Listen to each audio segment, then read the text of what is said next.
현재 미국의 초비상 상황이 펼쳐졌습니다. 한국의 누리호 성공은 그저 시작일 뿐, 한국이 진짜 노리고 있던 무시무시한 상황이 기다리고 있다는 객관적인 증거가 포착되었기 때문입니다. 이에 미국 백악관 인사는 조용히 경고했습니다. 누리호 성공은 앞으로 벌어질 일에 비한다면 세 발의 피일 뿐입니다. 누리호는 그저 시작일 뿐, 한국의 소름 돋는 큰 그림은 따로 있습니다.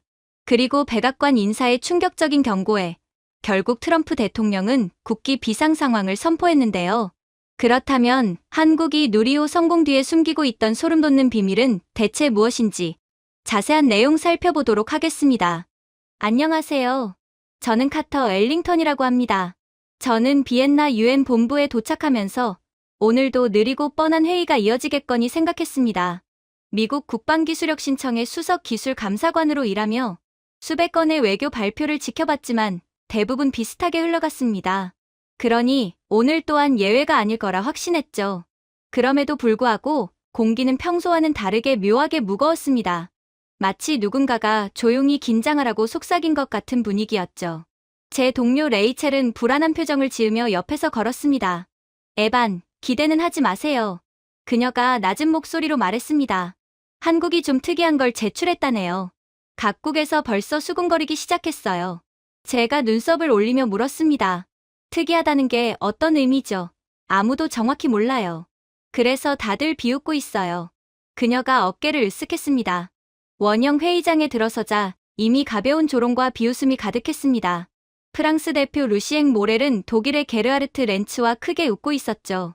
한국은 늘 거창하게 등장하죠. 루시엥이 손을 휘저으며 말했습니다. 그런데 결말은 항상 작아요. 그게 그들의 한계죠. 게르하르트는 고개를 끄덕이며 덧붙였습니다. 조립은 잘해도 발명은 못한다니까.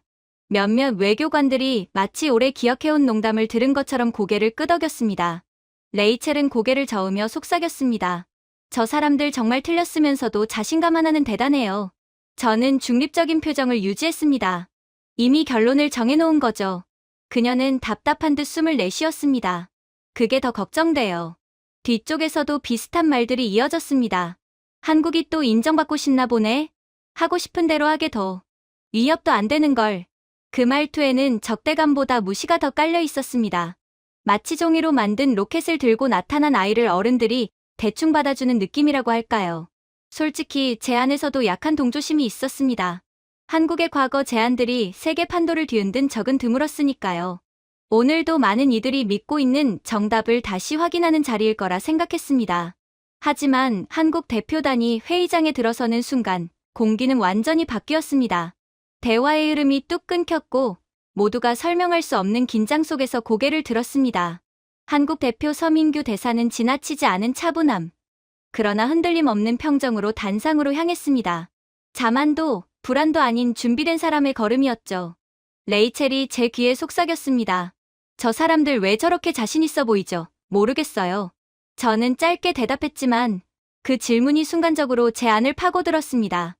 서 대사가 마이크 앞에 섰을 때 회의장은 자연스레 고요해졌습니다. 누가 시킨 것도 아닌데 모두가 말을 멈췄습니다. 심지어 루시엥의 입도 닫혔죠. 어쩌면 그것만으로도 역사적 사건이었습니다. 대사는 조용히 종이를 펴고 주변을 둘러보았습니다. 그 순간 저도 모르게 몸을 앞으로 기울였습니다. 존경하는 대표 여러분, 참석해주셔서 감사합니다. 평범한 첫 문장이었습니다. 그런데 말의 무게는 묘하게 달랐습니다. 레이첼이 속삭였습니다. 목소리가 너무 침착해요. 뭔가 이상한데요?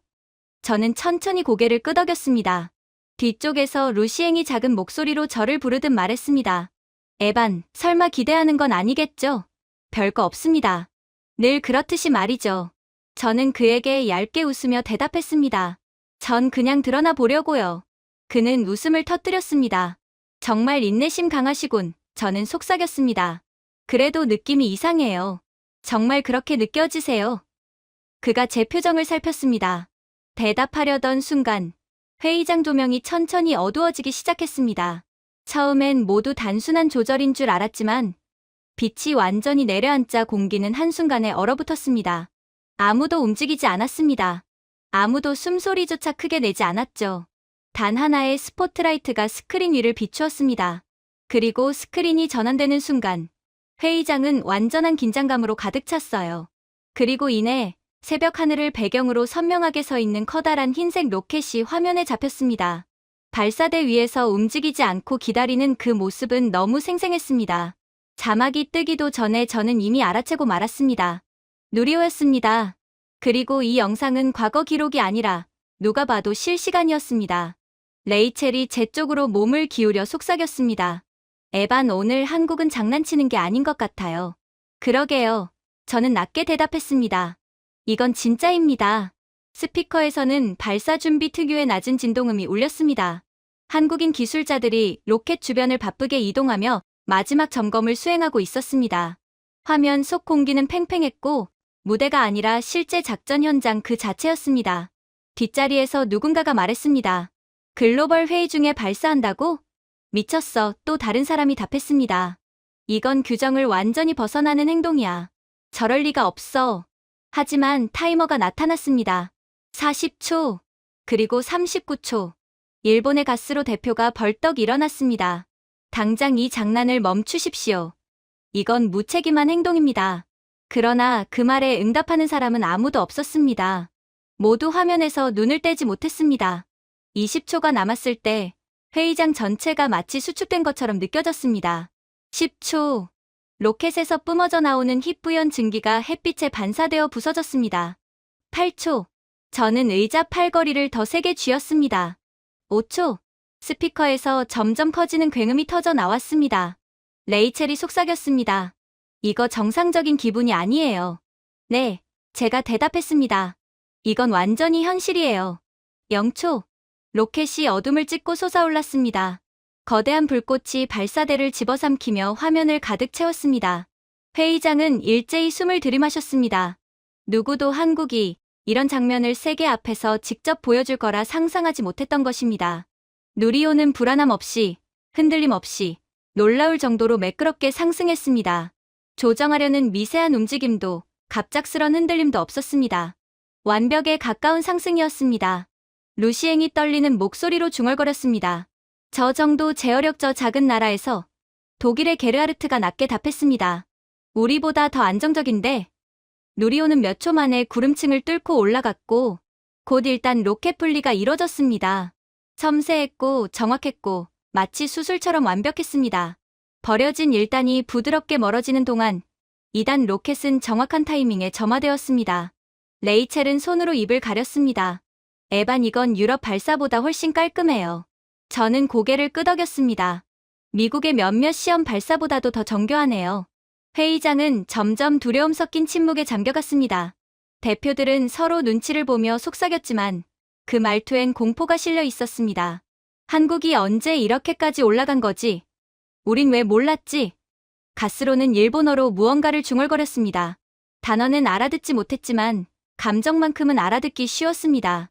그건 부정이었고 이어서 오는 공포였습니다. 카메라는 곧 누리호 내부의 실시간 화면으로 전환되었습니다. 지구의 푸른 곡선이 로켓 뒤편에서 서서히 드러났습니다. 그 순간 회의장은 완전히 얼어붙었습니다. 레이첼이 떨리는 목소리로 말했습니다. 저거 궤도 속도예요. 그녀가 맞았습니다. 지표가 정확하게 올라가고 있었습니다. 궤도 투입 구간에 진입하자 페어링이 열렸습니다. 2개의 패널이 양쪽으로 펼쳐지며 위성 본체가 햇빛을 받았습니다. 작았지만 기능성이 뚜렷한 위성이었습니다. 스피커에서는 차분한 음성이 들렸습니다. 목표 궤도 진입 준비 완료. 잠시 뒤 또 다른 목소리가 이어졌습니다. 안정적입니다. 최종 절차 진행합니다. 회의장은 숨을 참았습니다. 마지막 점화가 이뤄지고 곧 스크린에는 단 한 문장이 나타났습니다. 궤도 진입 성공. 몇몇 대표들은 억눌린 신음을 내뱉었습니다. 다른 대표들은 의자에 몸을 기대며 깊은 충격을 받아들였습니다. 어떤 나라들은 수십 년과 수십억 달러를 써도 이 문장을 못 봅니다. 어떤 국가는 평생 한 번도 도달하지 못하죠. 레이첼이 속삭였습니다. 한국보다 국토도 크고 예산도 더 많은 나라들도 저걸 못해요. 한국보다 수십 년 전부터 노력해도 절대로 못하죠. 제가 조용히 덧붙였습니다. 예산이 5배여도 못하는 곳이 많습니다. 회의장을 지배한 건 단순한 감탄이 아니었습니다. 그건 두려움이었습니다. 한국이 보여준 건 단순한 발사가 아니라 국가 위상을 한순간에 뒤집는 증거였습니다. 서 대사는 그제야 입을 열었습니다. 목소리는 차분했고 기세와 자만 대신 단단한 품격이 담겨 있었습니다. 이것은 위협이 아닙니다. 능력의 증명입니다. 한국은 그에 걸맞은 존중을 요구할 뿐입니다. 반박하는 사람은 아무도 없었습니다.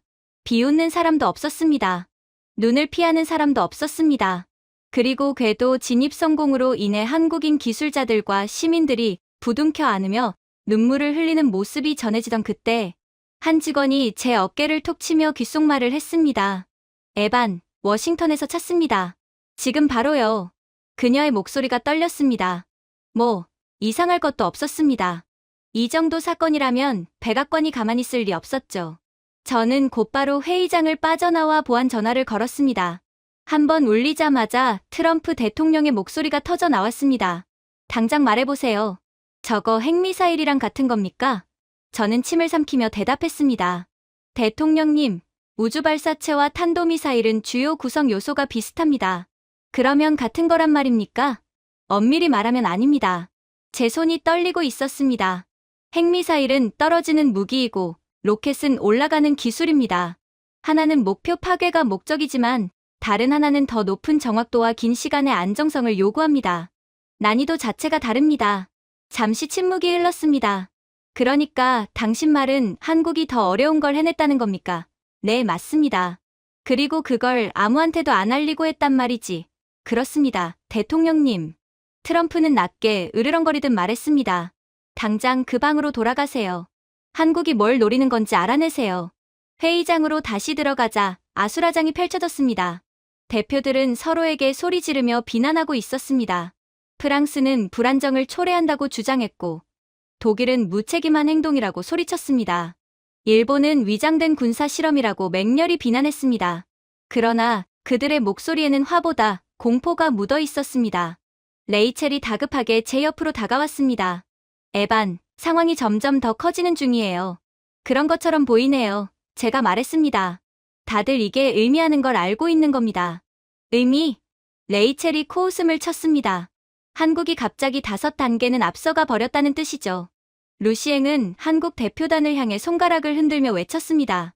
설명하십시오. 이건 군사실험과 다를 바 없습니다. 게르하르트도 덧붙였습니다. 국제회의 중에 독단적인 발사는 허용될 수 없습니다. 그때 모두가 입을 다물었습니다. 서 대사가 자리에서 일어섰기 때문입니다. 그의 자세는 단정했고 성난 기색도 방어적인 태도도 없었습니다.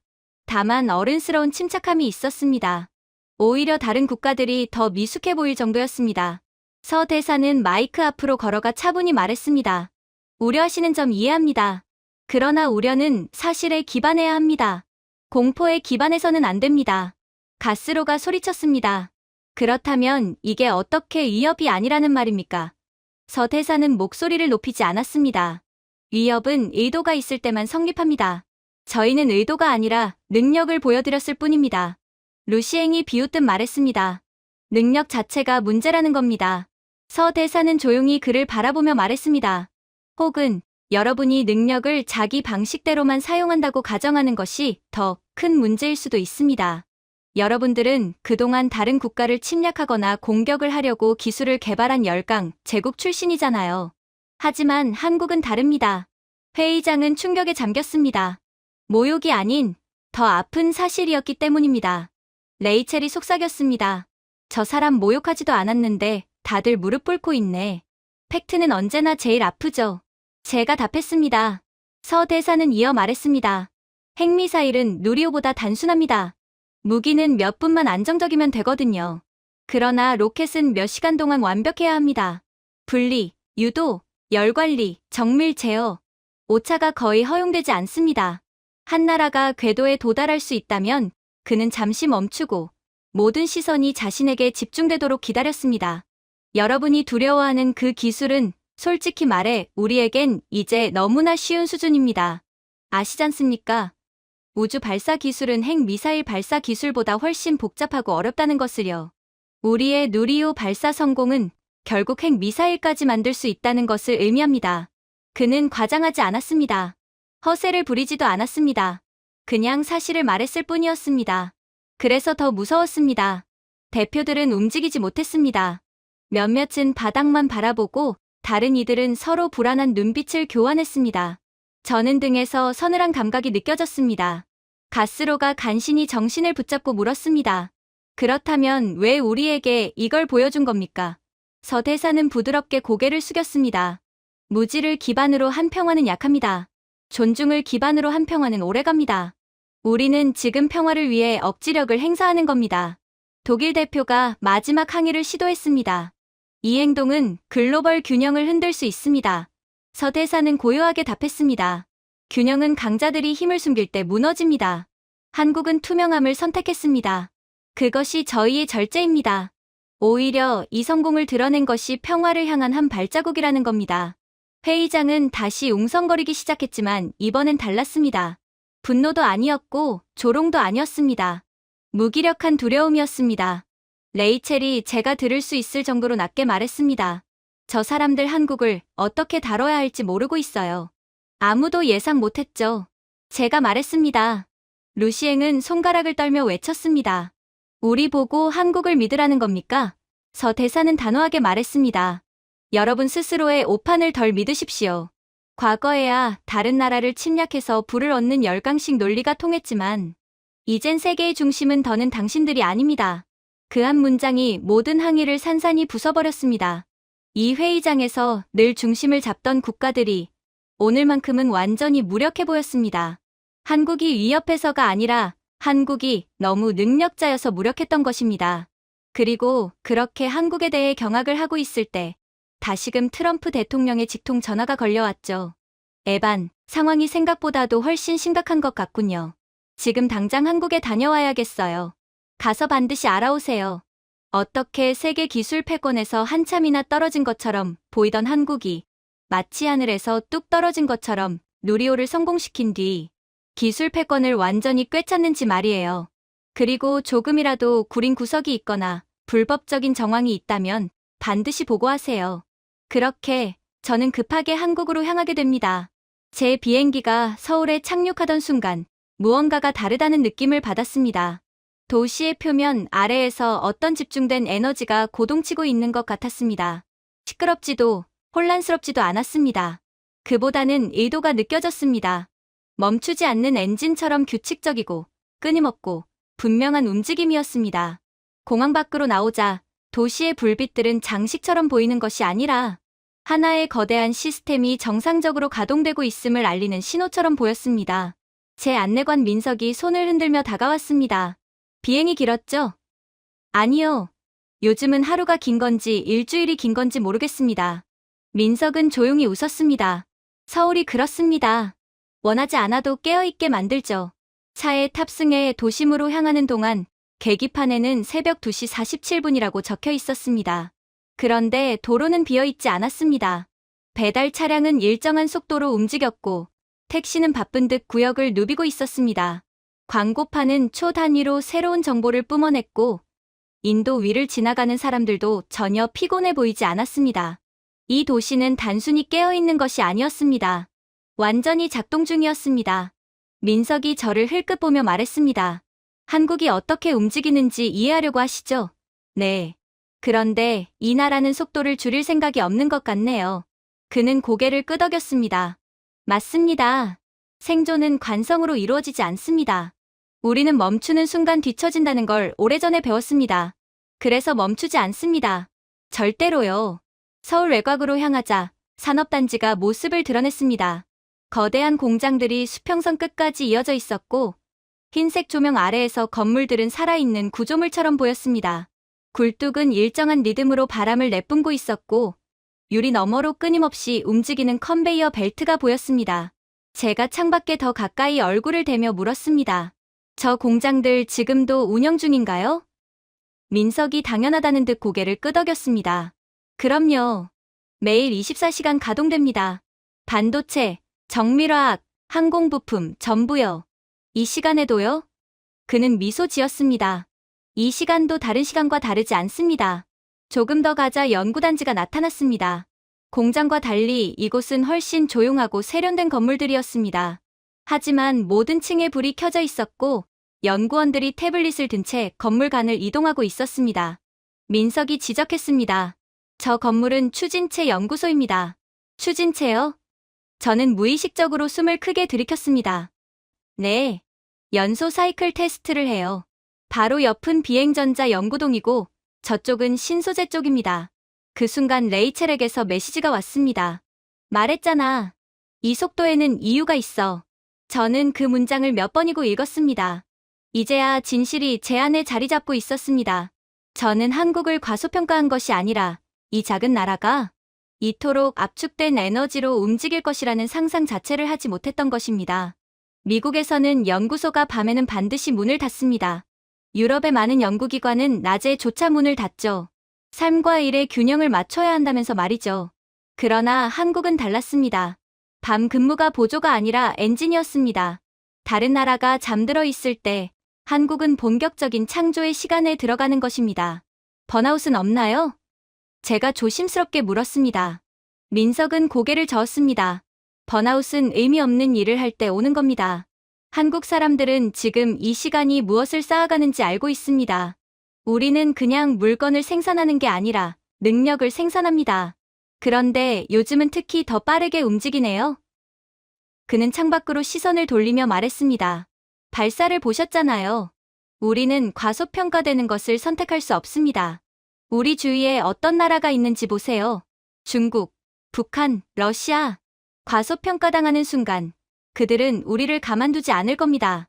하지만 우리가 어떻게 대응할지는 선택할 수 있죠. 그 말에는 오만도 공격성도 없었습니다. 단지 명확함, 그리고 오랜 시간 쌓인 자신감이 있었습니다.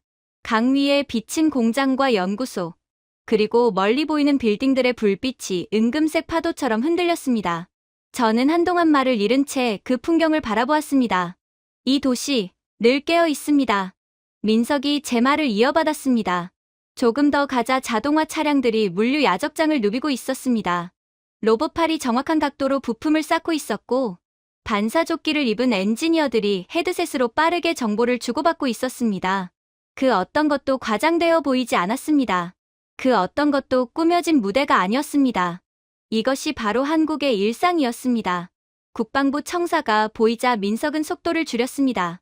유리와 금속으로 이루어진 건물은 하나의 거대한 명령센터처럼 보였고 내부에는 여전히 팀들이 모여 회의를 하고 있었습니다. 저 안에서 뭘 하는 건가요? 군사, 항공우주, 에너지, 보안. 이젠 다 연결되어 있어서 구분하기 어렵죠. 차가 멈추자 저는 문을 열기 전 잠시 숨을 고르며 주변을 바라보았습니다. 민석이 조용히 말했습니다. 이제 한국이 왜 잠들지 않는지 직접 보실 준비 되셨나요? 저는 천천히 고개를 끄덕였습니다.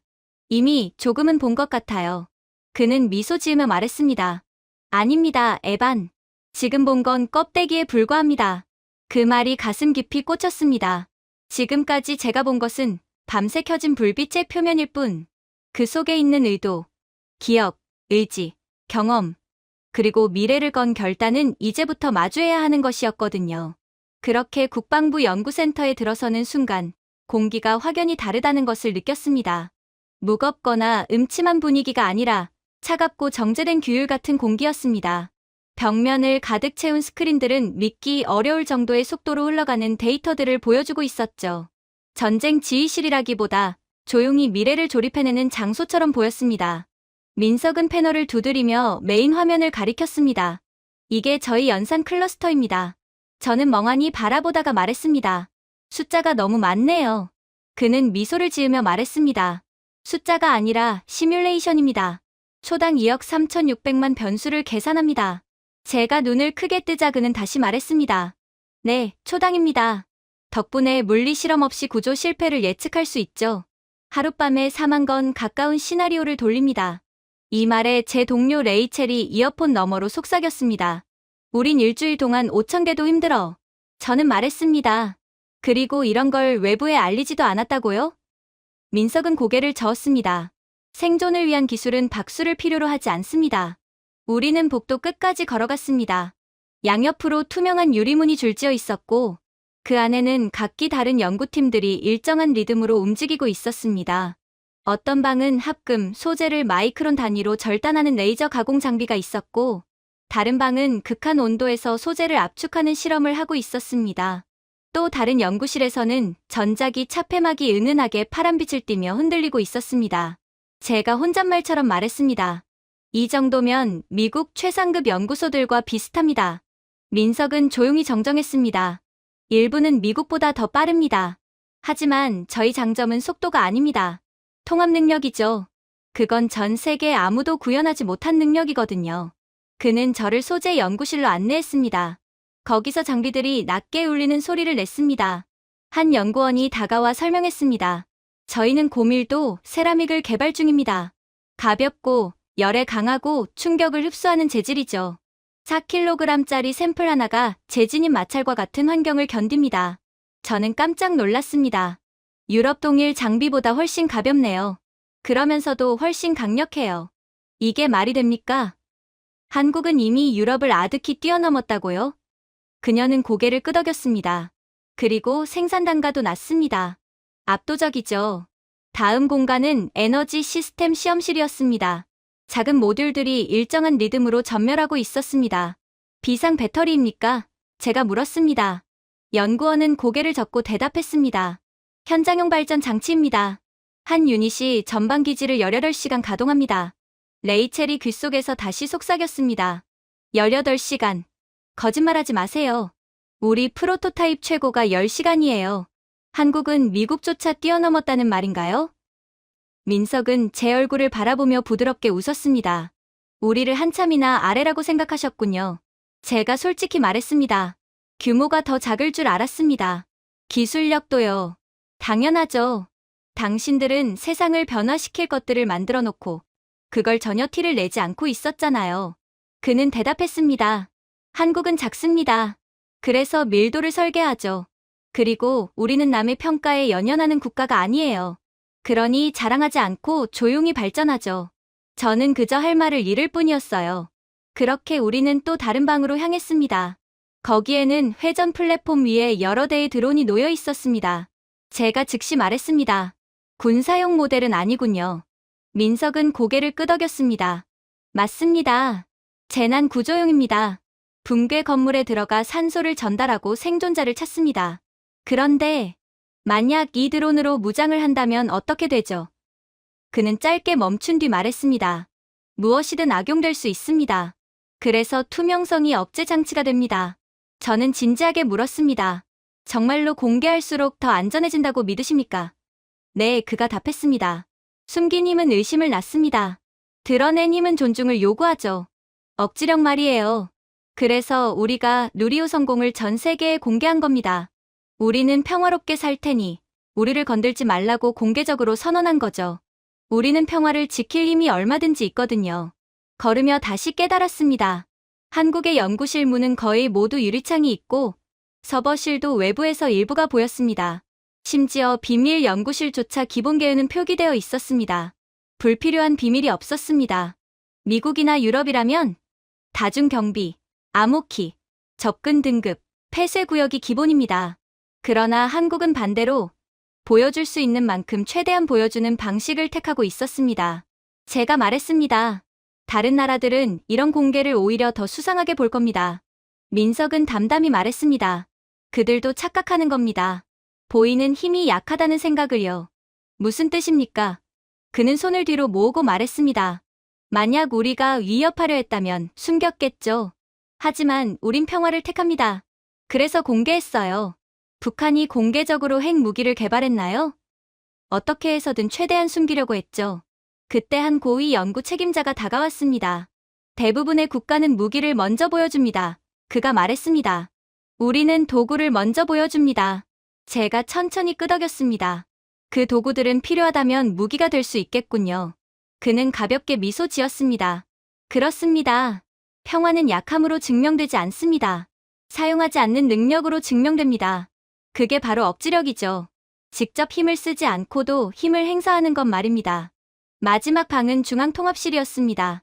스크린 곳곳에 에너지망, 교통 모델, 기상 예측 데이터가 실시간으로 갱신되고 있었습니다.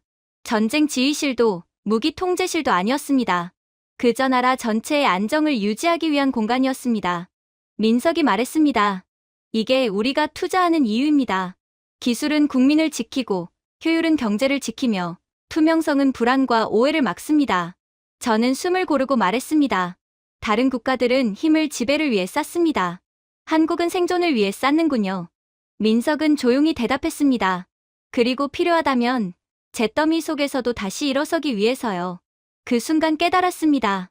한국은 거인들을 따라가려는 나라가 아니었습니다. 한국은 오히려 다른 방식으로 그들을 넘어서는 나라였습니다.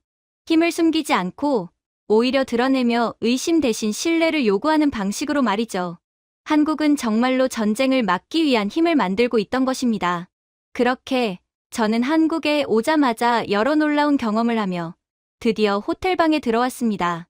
아마 지금쯤이면 국제적인 긴장도 조금은 가라앉았을 거라고 생각했어요.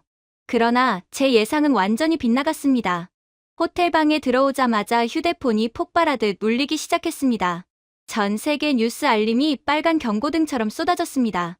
한국, 전략기술 은폐 의혹, 일본, 즉각적 제재 요구, 아시아의 새로운 변수, 한국, 믿기 어려운 헤드라인들이었습니다.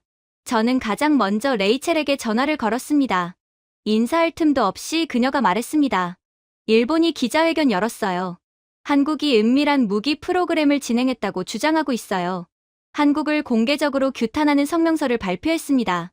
저는 깊게 숨을 내쉬며 말했습니다. 그럴 만한 증거가 없잖아요. 한국은 이미 모든 것을 투명하게 공개했는걸요? 그렇죠. 레이첼이 말했습니다. 하지만 공포라는 건 증거가 아니라 타이밍에 움직이는 거니까요. 1시간도 안 되어 여러 유럽 언론이 일본의 주장에 동조했습니다. 일본의 선동이 먹혀 들어가고 있었죠. 온라인에서는 누리호 성공을 군사적 위장이라고 몰아붙이는 음모론이 번개처럼 퍼졌습니다.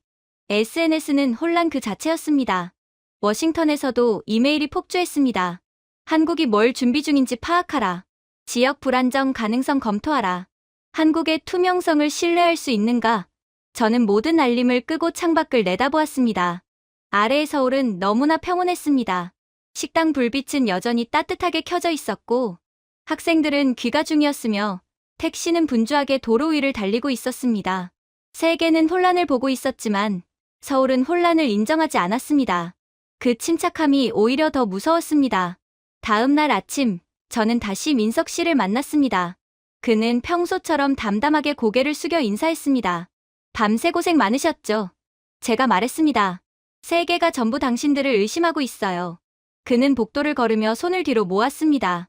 저희는 늘 이런 위기를 겪었습니다. 누군가가 불안해질 때마다 이런 소음이 따라오죠.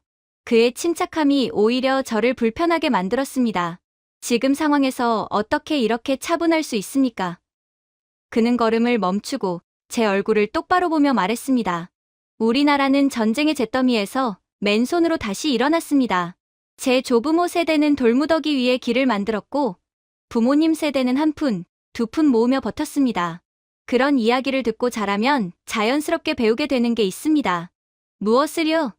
두려움은 선택이지만 버티는 건 선택이 아니라는 사실이죠. 그 말은 예상보다 훨씬 깊게 파고들었습니다.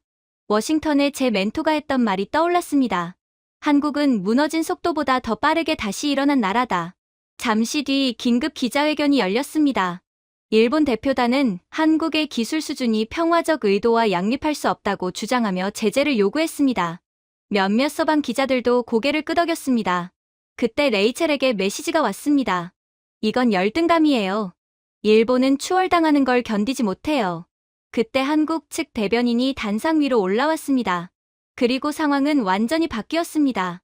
그녀는 원고 한 장 없이 말하기 시작했습니다. 한국은 숨길 것이 없습니다. 그러니 저희는 어떤 조사도 두려워하지 않습니다. 저희는 그림자에서 무기를 만들지 않습니다. 절대로요. 기자석에서 작은 술렁임이 일었습니다. 저희의 기술은 아무것도 없는 상태에서 시작됐습니다. 저희의 역사는 절제, 희생, 그리고 투명성의 역사입니다. 저희는 속이기 위해 기술을 쌓지 않습니다. 지키기 위해 쌓습니다. 한 기자가 소리쳤습니다. 그렇다면 왜 그렇게 고급 기술을 개발합니까? 그녀는 부드럽게 미소 지었습니다. 왜냐하면 생존은 모든 국가의 권리이기 때문입니다. 그리고 평화는 회피가 아니라 책임으로 지킵니다. 한국은 먼저 공격하지 않습니다. 그러나 절대 무릎 꿇지도 않습니다. 그 진심 어린 말은 방 안의 공기를 단숨에 바꿔놓았습니다. 일본 대표단이 눈치를 보기 시작했고 유럽 기자들은 속삭임을 멈췄습니다. 미국 기자들조차 등을 기대며 고개를 끄덕였습니다. 그때 한 한국인 엔지니어가 조용히 앞으로 걸어 나왔습니다. 그는 태블릿을 들고 있었고 살짝 고개를 숙인 뒤 말했습니다. 제 아버지는 전쟁 직후 광산마을에서 일했습니다. 그분은 항상 말했습니다. 한국은 포기하지 않았기 때문에 살아남았다. 저희가 기술을 만드는 이유는 우리 아이들에게 그 시대를 다시 겪게 하지 않기 위해서입니다. 방 안은 완전한 침묵에 잠겼습니다. 변명도, 정치도, 계산도 없는 진짜 침묵. 그리고 모두가 그 진심 앞에서 더 말을 잃었습니다. 레이첼이 메시지를 보냈습니다. 이 진심엔 아무도 공격 못해. 끝났어. 그 순간부터 서서히 언론의 기류가 바뀌기 시작했습니다. 한국의 투명성과 역사적 헌신이 조명되기 시작했고 여론은 점점 한국 편에 서기 시작했습니다. 일본의 주장은 점점 억지와 조급함으로 보이기 시작했어요. 그렇게 저녁이 되자 세계의 시선은 완전히 반전되었습니다. 한국은 위협이 아니라 본보기가 되었습니다. 건물을 나서려는 저에게 민석 씨가 조용히 다가와 말했습니다. 보셨죠? 진실이 공포보다 더 크게 울릴 때가 있습니다. 저는 고개를 끄덕였습니다. 오늘은 투명성이 당신들을 구했군요. 그는 고개를 저으며 말했습니다. 아닙니다. 저희를 구한 건 우리의 역사입니다. 그제야 저는 이해했습니다. 한국의 힘은 로켓에도, 연구소에도, 시스템에도 있는 게 아니었습니다. 한국의 힘은 부서져도 다시 일어서는 사람들의 의지에 있었죠. 다음 날 아침, 민석 씨는 저를 동해안의 거대한 산업단지로 데려가셨습니다. 공장을 본 적은 많았지만 차 창밖으로 펼쳐지는 규모는 상상을 초월했습니다. 강철 구조물, 에너지 그리드, 자동화, 크레인, 끝없이 이어지는 운송 라인들이 거대한 하나의 생명체처럼 움직이고 있었습니다. 기계적이었지만 이상하게도 인간적인 리듬이 느껴졌습니다. 여기가 한국의 엔진룸입니다. 민석 씨가 조용히 말했습니다. 저는 솔직하게 놀라움을 감추지 못한 채 대답했습니다. 너무 완벽하게 조율된 느낌이네요. 그는 미소 지으며 말했습니다. 그게 핵심입니다. 단지를 걸어다니며 저는 풍경보다 숫자들이 저를 더 충격에 빠뜨렸습니다. 연 4,500만 톤을 생산하는 초대형 제철소. 미국이나 유럽에서 유지하기 힘든 안정성을 거의 매일같이 구현하고 있었죠. 불과 0.2초 안에 에너지 부하를 조정해 정전 위험을 막는 전력관리 시스템. 플러스 마이너스 0.003mm 오차 범위 안에서 합금을 가공하는 재료 실험실. 38초마다 자동차 한 대가 완성되는 조립 라인. 저도 모르게 속삭였습니다. 이건 보통 수준이 아니군요. 곁에서 걷던 엔지니어가 웃으며 말했습니다. 저희에게도 보통은 아니었습니다. 그래서 직접 만들었습니다. 그의 말투는 겸손했지만 눈빛에는 분명한 열정이 담겨 있었습니다. 우리가 지나가는 복도 양옆에는 투명한 패널들이 이어져 있었고 각 방마다 서로 다른 과정이 정교한 통제로 진행되고 있었습니다. 로봇 용접, 현미경 검사, 자동 운송 시스템 모두 완벽하게 동작하고 있었죠. 그 엔지니어는 계속 설명했습니다. 미국은 규모가 강점이고 독일은 전통이 강점이고 일본은 규율이 강점입니다. 그런데 한국은 절박함이 강점이죠. 절박함이 이곳을 쉬지 못하게 만듭니다. 민석 씨가 제 쪽을 보며 말했습니다. 절박함은 효율을 가르칩니다. 없을 때 시작한 나라는 모든 것을 최대한 활용하게 됩니다. 그리고 그게 우리의 성공 비결이자 기존의 열강 세력들이 절대로 한국처럼 못하는 이유죠. 우리는 산업단지를 내려다볼 수 있는 중앙 통제타워에 도착했습니다. 대형 스크린에는 열분배, 생산량, 에너지 효율, 안전 지표 등이 초 단위로 갱신되고 있었고 관리자들은 놀라울 정도로 침착하게 파라미터를 조정했습니다. 저는 한 화면을 보고 소리쳤습니다. 에너지 손실률이 2%도 안 되나요? 관리자는 어깨를 으쓱했습니다. 예전에는 더 높았죠. 매번 조금씩 개선했습니다. 중요한 건 우리는 절대로 포기한 적이 없었다는 거죠. 제가 중얼거렸습니다. 작은 개선 그것 때문에 이 모든 게 가능한 거군요. 그는 고개를 끄덕였습니다. 맞습니다. 기적이 아니라 반복입니다. 그제야 깨달았습니다. 이곳엔 화려함이 없었습니다. 대신 완성도를 위한 집요함만 있었습니다. 수천 번의 테스트 뒤 고정된 하나의 볼트, 실패를 교훈으로 바꾼 하나의 공정, 이론이 아니라 기억으로 남아 체계가 된 안전 규칙들. 그렇게 저는 한국의 모습에 완전히 감명을 받은 채 항만 구역으로 향했습니다. 거대한 선적 부두에서는 강판과 기계 부품들이 초 단위로 스캔되고 적재되고 있었습니다. 근로자들과 자동화 시스템이 서로를 보완하며 마치 하나의 단위처럼 움직이고 있었습니다. 제가 물었습니다. 이렇게 복잡한 시스템을 어떻게 안정적으로 유지하나요? 관리자가 대화를 이어받았습니다. 한국은 완벽을 쫓지 않습니다. 그건 어떤 나라도 불가능하다는 것을 이미 알고 있거든요. 대신 개선을 쫓습니다. 그게 더 오래갑니다. 그는 뒤에 차트를 가리켰습니다. 다른 나라들은 정권이 바뀌면 산업 속도가 흔들리기도 합니다. 하지만 저희는 과정 자체가 유산입니다. 말씀드렸다시피 우리는 완벽함을 좇지 않거든요. 그건 불가능하니까요. 그 말은 저를 한동안 말없이 만들었습니다. 거대한 산업단지를 바라보며 저는 왜 이곳이 특별한지 비로소 이해했습니다. 대단함은 기술 때문이 아니었습니다. 생산량 때문도 아니었습니다. 효율성 때문도 아니었습니다. 이 모든 것은 정신에서 나왔습니다. 멈추지 않으려는, 굴복하지 않으려는, 어제보다 나아지려는 의지. 민석 씨가 부드럽게 말했습니다. 많은 분들이 착각합니다. 한국의 힘은 크기에서 오지 않습니다. 한국의 힘은 내일은 반드시 더 좋아야 한다는 믿음에서 시작됩니다. 그리고 중요한 건 우리는 그 믿음을 늘 실현해 왔죠. 저는 천천히 고개를 끄덕였습니다. 제가 본 어떤 산업체보다 기술적으로 앞서 있지만 동시에 가장 겸손하네요. 그는 작은 미소를 지었습니다. 겸손은 성장을 빠르게 하고 자만은 성장을 멈추게 하니까요. 그렇게 대전의 핵 연구 캠퍼스에 도착했을 때 저는 평범한 보안 절차와 차가운 연구동을 예상했습니다. 그러나 건물 안에 들어서는 순간 느껴진 분위기는 전혀 달랐습니다. 이곳의 사람들은 명성을 좇는 연구자가 아니라 박수보다 무거운 책임을 짊어진 사람들처럼 행동하고 있었습니다. 저와 민석 씨를 안내한 연구원 지원 씨는 우리를 핵융합 시뮬레이션 실험실로 데려갔습니다. 모니터 속 자기장 구속 모델은 믿기 힘들 만큼 빠르게 회전하고 있었습니다. 이게 저희 소형 토카막 설계입니다. 그녀가 차분하게 말했습니다. 제가 물었습니다. 플라즈마 유지 시간은요? 720초요. 안정적이고 반복 가능합니다. 저는 놀라서 눈을 크게 떴습니다. 720초요? 그 정도면 이미 세계 여러 핵융합 연구소보다 앞선 수치인데요. 한국은 핵무기가 없는 국가인데 핵 보유국들보다 더 높은 기술력을 가졌다고요? 그녀는 담담하게 웃었습니다. 아직 상용화엔 부족해요. 더 노력해야죠. 우리는 이것보다 훨씬 더 잘할 수 있어요. 민석 씨가 제게 몸을 기울이며 말했습니다. 너무 놀라시는 거 아니에요? 혹시 한국이 뒤처져 있을 거라 예상하셨나요? 제가 한숨처럼 말했습니다. 한국이 그냥 평범할 거라 말했다시피 당신들은 떠벌리며 허세를 부리지 않았잖아요. 그런데 이건 평범 수준이 아니군요. 세계 최고입니다. 어쩌면 미국보다도 높은 수준이죠. 우리는 다음 연구동으로 이동했습니다. 그곳에서 한국인 엔지니어들이 컨테이너 크기의 작은 원자로를 만들어내고 있었습니다. 제가 조심스럽게 물었습니다. 이거 군사용입니까? 지원 씨는 고개를 저었습니다. 아니요.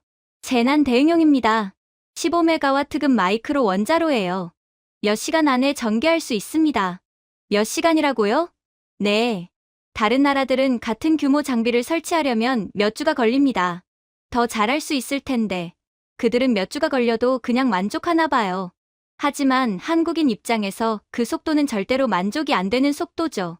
그녀는 마치 평범한 과제를 설명하듯 말했습니다. 다음은 재료 연구동이었습니다. 한 연구원이 새까만 내열 소재를 눈부신 백색광 속에서 시험하고 있었습니다. 4200도까지 견딥니다. 그가 설명했습니다. 제가 감탄하며 말했습니다. 그건 대부분의 핵 보유 국가의 ICBM 재진입체보다 높은 수준 아닙니까? 그는 고개를 끄덕였습니다. 맞습니다. 무기 때문이 아니라 어떤 상황에서도 원자로가 안전해야 하니까요. 그 솔직함은 기술보다 더 큰 울림을 주었습니다. 통제 시뮬레이션 센터에서는 한국 기술의 본질이 완전히 드러났습니다. 시스템적 오작동 확률 0.00004.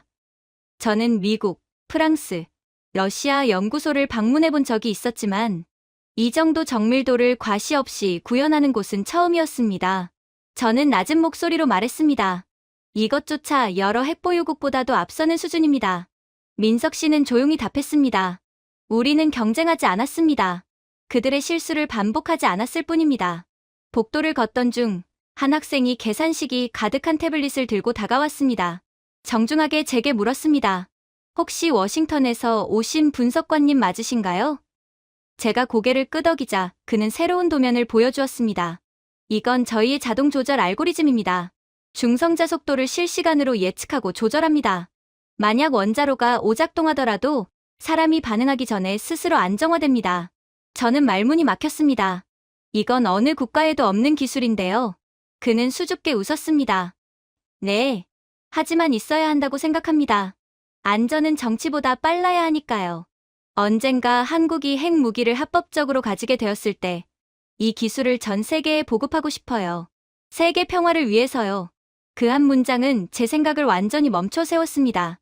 민석 씨가 제 침묵을 느끼고 말했습니다. 다른 핵보유국은 힘을 위해 기술을 만들었죠. 한국은 버티기 위해 기술을 만들었습니다.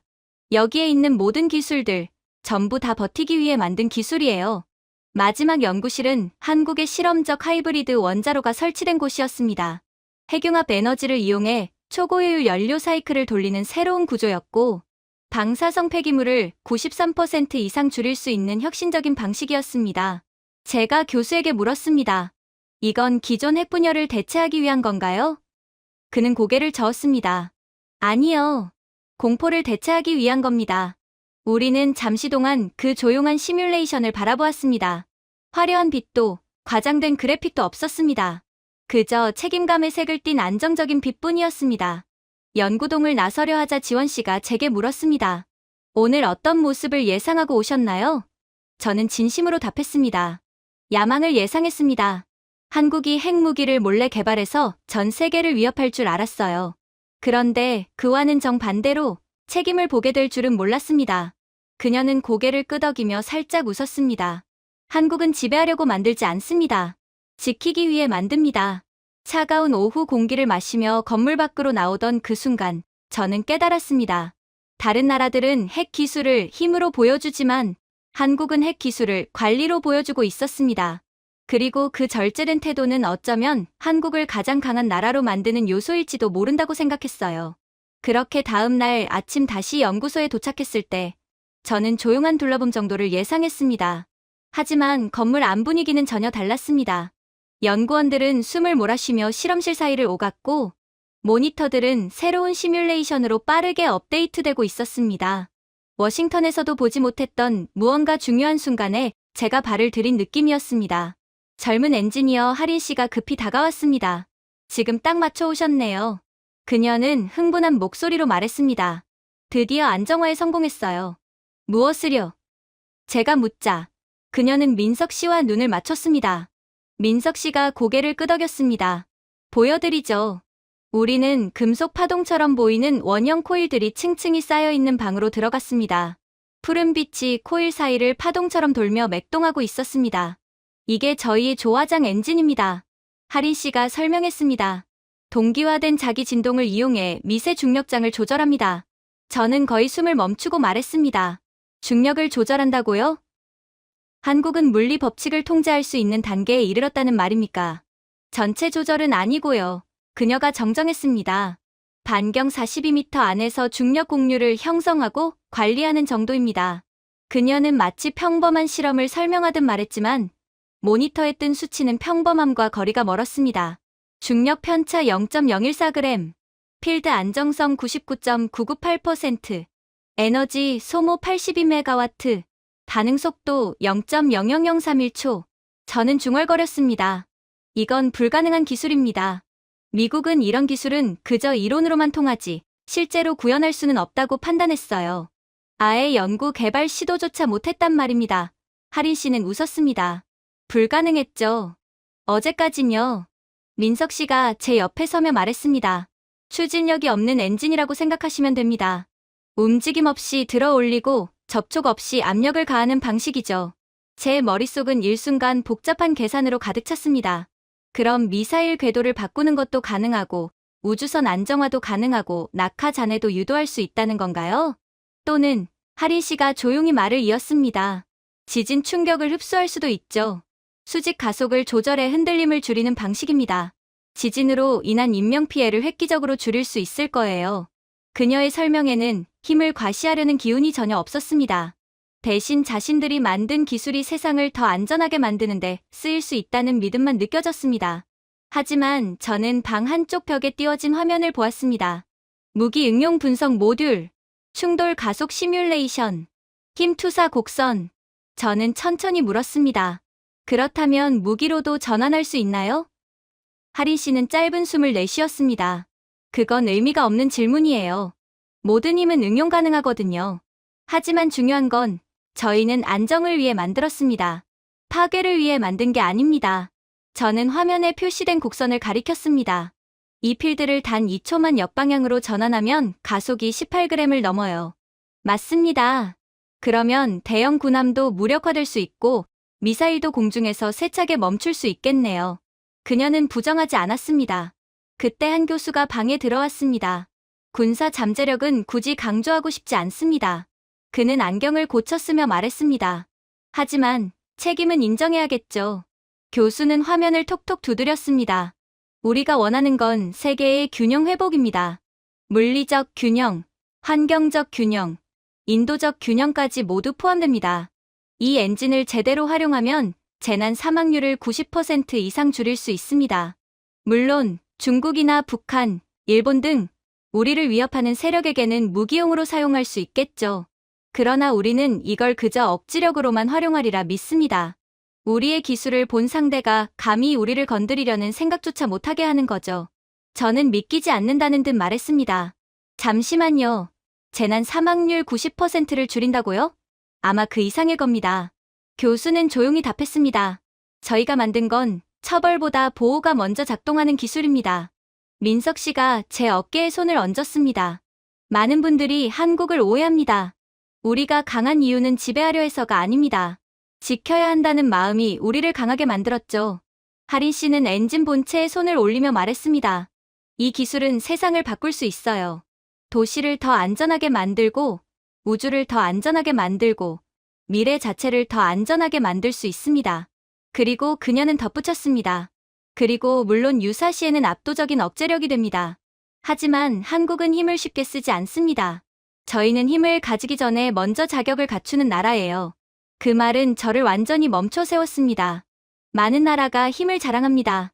그러나 한국은 힘을 만들어도 자랑하지 않고 그 힘을 지키기 위해 쓰되 남을 위협하는 데 쓰지 않는 나라였습니다. 어떤 기술이든 구조와 억제를 동시에 실현하는 방향으로 발전시키는 나라. 그리고 그 철학은 지금 제 눈앞에서도 분명히 보이고 있었습니다. 하지만 이러한 한국에 대한 존경도 잠시, 문제는 누구도 예상하기 전에 훨씬 더 빠르게 찾아왔습니다. 제가 일정을 마치고 호텔에서 자료를 검토하던 중 모든 채널에 속보 배너가 연달아 떠올랐습니다. 일본이 한국을 지역 불안정 세력으로 규정하며 다시금 새로운 국제적 공세를 시작한 것이었습니다. 제재를 요구하고 긴급 유엔 회의 소집을 주장했습니다. 몇 분 뒤에는 중국이 합류했습니다. 한국이 특히 누리호 발사 성공을 통해 숨겨진 군사화를 진행 중이라며 소리쳤죠. 아마 중국은 한국에 의해 영내 패권을 잃을까 두려워 목소리를 높인 것입니다. 제가 상황을 정리하기도 전에 레이첼이 급하게 전화를 걸어왔습니다. 도쿄가 완전한 외교 공세를 벌이고 있어요. 그녀는 거칠게 숨을 몰아쉬었습니다. 그리고 방금 베이징도 합류했어요. 두 나라 모두 주도권을 잃을까 엄청 겁먹고 있어요. 제가 말했습니다. 마치 한국이 그 나라들한테 미사일을 발사한 것처럼 행동하네. 그녀는 피곤한 목소리로 답했습니다. 두려움은 뭐든 과장하죠. 당신도 알잖아요. 자정이 되기 전에 여러 서구 언론이 그대로 받았으며 비난을 쏟아냈습니다. 한국의 진짜 의도를 분석한다는 전문가들이 등장하고 동아시아의 힘의 균형이 흔들리고 있다며 떠들어댔습니다. 하지만 제 호텔 창밖에 서울은 조용했습니다. 완전히. 그리고 오히려 당당할 만큼 고요했습니다. 다음 날 아침, 저는 정부청사에서 민석 씨를 만났습니다. 그가 조용히 물었습니다. 어젯밤 많이 힘드셨죠? 제가 말했습니다. 두 나라가 한국을 군사화 국가라고 몰아가는데 어떻게 이렇게 모두가 평온할 수 있는 거죠? 그는 미소를 지었습니다. 이런 비난은 늘 있어 왔습니다. 우리는 매번 똑같은 방식으로 대응합니다. 침착하게, 법적으로, 그리고 투명하게요. 우리는 자신 있거든요. 브리핑룸에서 한국 대변인이 단상에 올랐습니다. 그녀의 목소리는 흔들림 없이 명확했습니다. 한국은 어떤 국제기구의 검증이라도 기꺼이 환영합니다. 한국은 국제법을 완벽히 준수합니다. 그리고 특정 국가들과 달리 자료를 조작하거나 조약을 위반한 적이 없습니다. 그 순간 회의장에 낮은 웅성거림이 퍼졌습니다. 그녀가 누구를 말하는지 모두 알고 있었기 때문입니다. 이어 그녀는 말했습니다. 우려를 제기한 일본과 중국을 위해 관련된 위성 로그, 연구 개발 자료, 예산 기록을 전부 공개하겠습니다. 제가 민석 씨에게 속삭였습니다. 정말 전부 공개한다고요? 그가 고개를 끄덕였습니다. 우리는 늘 그렇게 합니다. 잠시 후, 한국은 모든 비확산 규정 준수 내역을 정확한 타임스탬프와 함께 공개했습니다. 위성 로그는 단 한 장도 가리지 않았고, 예산 배분은 발표된 연구 계획과 한 글자도 벗어나지 않았습니다. 한 기자가 물었습니다. 그렇다면 일본과 중국이 규정을 위반했다는 의미입니까? 대변인은 표정 하나 바꾸지 않았습니다. 아무 의미도 시사하지 않습니다. 단지 지난 3년 동안 익명으로 제출된 자료들을 지금 공개할 뿐입니다. 순간 회의장은 얼어붙었습니다. 한국은 일본이 승인 없이 고고도 엔진 실험을 진행한 서류를 공개했습니다. 이어 중국의 지역 모니터링 시스템 조작 보고서가 화면에 떴습니다. 전부 불법적으로 자행한 일들이었죠. 기자들은 일제히 소란스러워졌습니다. 레이첼이 메시지를 보냈습니다. 한국이 판을 아예 뒤집어 버렸어. 중국 외교관이 자리에서 벌떡 일어나 외쳤습니다. 저 문서들은 조작된 것입니다. 그러나 한국 대변인은 침착하게 답했습니다. 그런 반응을 예상했습니다. 이미 독립적인 포렌식 검증팀이 모든 자료를 인증했습니다. 검증 결과는 1시간 내에 전 세계에 공개됩니다. 그 말을 들은 중국 외교관은 천천히 무겁게 자리에 앉았습니다. 브리핑 후 저는 민석 씨와 함께 청사 밖으로 걸어 나왔습니다. 방금 그건 제법 본격적이었는데요.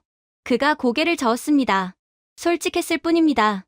그들이 우리를 코너로 몰려고 했고 우리는 그냥 우리가 빗속에 서 있음을 보여준 거죠. 도심으로 돌아오는 길에 저는 놀라운 장면을 보았습니다. 사람들이 불안해하지 않았습니다. 소리치지 않았습니다.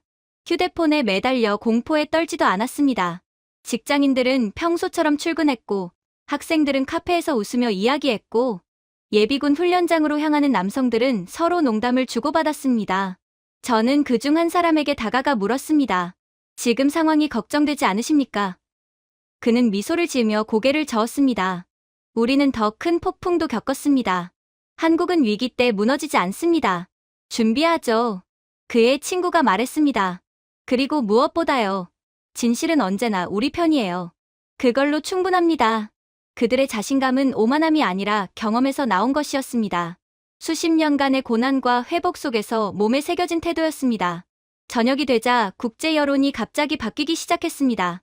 한국의 투명성은 전 세계 분석가들에게 깊은 인상을 남겼습니다.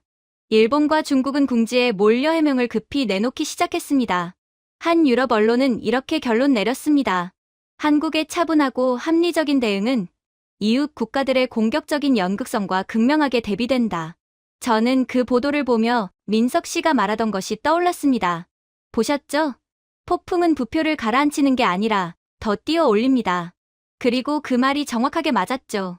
그리고 얼마 후 저는 한국 청와대의 조용한 회의실로 안내되었습니다.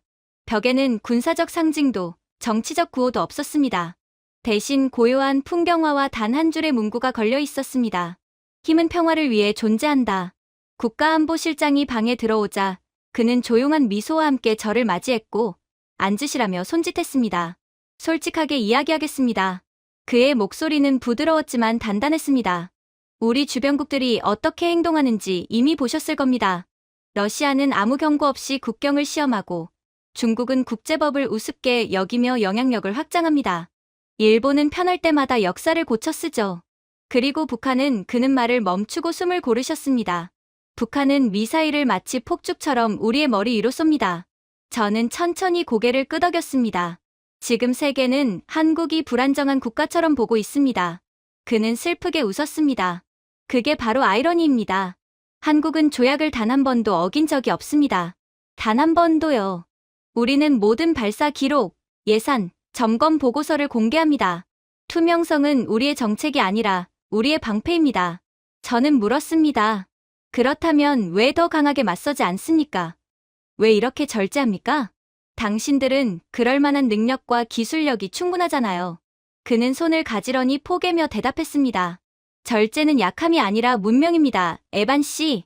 전쟁이 이 땅을 폐허로 만들었을 때 우리는 하나의 진실을 배웠습니다. 양심 없는 힘은 결국 파괴일 뿐이라는 것. 우리는 그 역사를 반복하지 않을 겁니다. 그의 말은 방 안에 묵직하게 내려앉았습니다. 저는 알 수 없는 이유로 몸을 앞으로 기울이며 그의 말을 놓치지 않으려 했습니다. 어제 세계 여론이 급격히 돌아선 것, 왜라고 생각하십니까?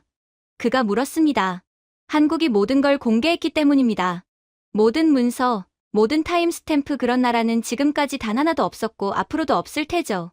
제가 대답하자 그는 고개를 끄덕였습니다. 맞습니다. 투명성은 신뢰를 만듭니다. 신뢰는 영향력을 만들고 영향력은 단 한 발의 총성 없이 안전을 만듭니다. 바로 그때 그의 보좌관이 급히 들어와 태블릿을 건넸습니다. 유럽 각국의 새로운 공식 성명입니다. 국가안보실장이 저에게 화면을 넘겼고 그 위에는 여러 정부와 국제 언론의 헤드라인이 실시간으로 떠올랐습니다. 한국, 국제법 준수의 새로운 기준 제시, 한국의 핵 억지력 보유 정당성, 전 세계에서 지지 확산, 일본, 중국의 도발적 행동 규탄, 북한의 미사일 위협 속, 한국의 방어 필요성 부각. 저는 눈을 크게 뜨고 말했습니다. 지금 전 세계가 한국의 핵 보유 주장에 대해 옹호하고 있는 겁니까? 그는 조용히 고개를 끄덕였습니다. 세계는 드디어 패턴을 보기 시작한 겁니다. 러시아는 국경을 흔들고 중국은 경제를 위협하며 일본은 끊임없이 분쟁을 만들고 북한은 미사일을 쏘죠. 그 속에서도 한국은 모든 법을 지켜왔습니다. 그는 말을 이어갔습니다. 핵 보유국들 사이에 둘러싸여 있는 국가가 그들보다 더 엄격하게 국제 규범을 지킨다면 세계는 자연스럽게 묻게 됩니다. 그렇다면 한국은 자신을 지킬 권리가 있지 않은가? 저는 낮은 목소리로 말했습니다. 그리고 세계가 이제 그렇다고 답하고 있군요. 우리가 요구해서가 아닙니다. 그는 창밖을 바라보며 말했습니다. 우리가 증명했기 때문입니다.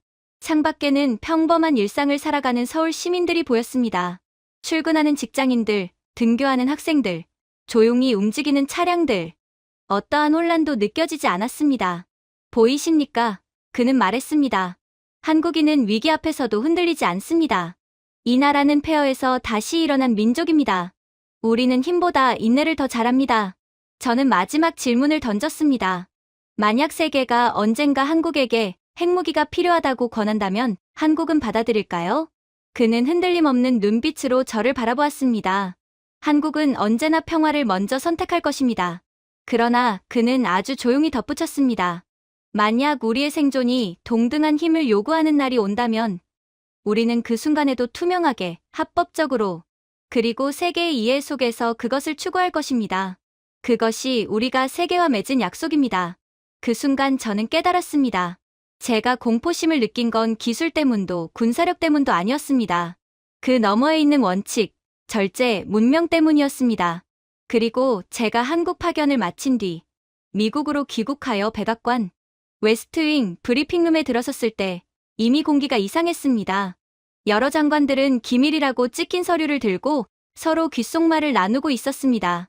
트럼프 대통령은 긴 테이블의 맨 앞에 앉아 의심과 호기심이 뒤섞인 표정으로 저를 바라보고 있었죠. 좋습니다, 에반.